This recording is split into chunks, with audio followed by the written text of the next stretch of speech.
Governor Patrick and I are just so excited and proud of what's happening in Massachusetts. Massachusetts has recovered from this Great Recession stronger and faster than the rest of the country. Last year, the state added more than 55,000 jobs. That's the most we've done since the year 2000. Almost every business leader and economist that the governor and I run into are feeling that 2014 is going to be even better than 2013. So there's a lot more good news to talk about here tonight. How do we do that in Massachusetts? Why have we had that kind of success? As I'm sure you've heard Governor Patrick talk about, he's focused on the role that state government can play, is making investments in education and in innovation and in infrastructure as our way to support the kind of businesses we're seeing here tonight and the tens of thousands of others across Massachusetts. We try very hard. We think about the money we spend in those areas as investments. Like you as business people, we try to think about how do we measure the return on that investment.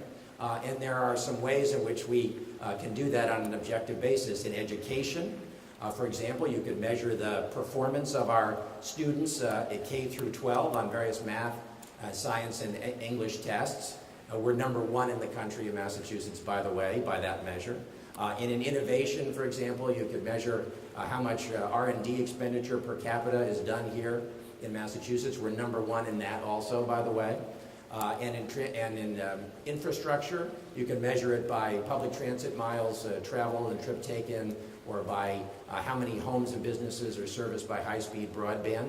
We're not necessarily #1 in those categories, but we're working very hard to improve our performance, and we've done that. So those are some objective ways you could measure our success in making Massachusetts a good place to do business.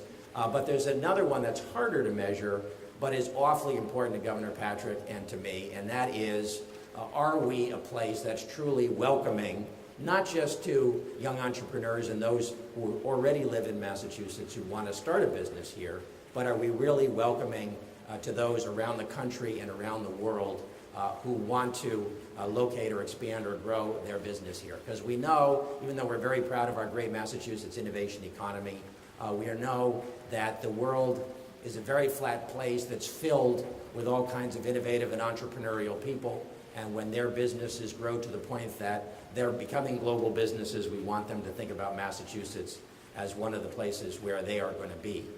So how do we measure our success in being welcoming to businesses around the world? That's also a very important part of what we do. And Susan and Fred, I think you've given us that example tonight by the 18 companies that you've chosen. It would probably be hard to pick less than 18 and really reflect all the diversity of what's going on in our state right now. But you're seeing those companies coming from states around the country, from countries around the world. You're seeing them in a diversity of industries, from software to manufacturing to life sciences to the airline industry. And you're seeing them choosing to locate in every different community and region of the state.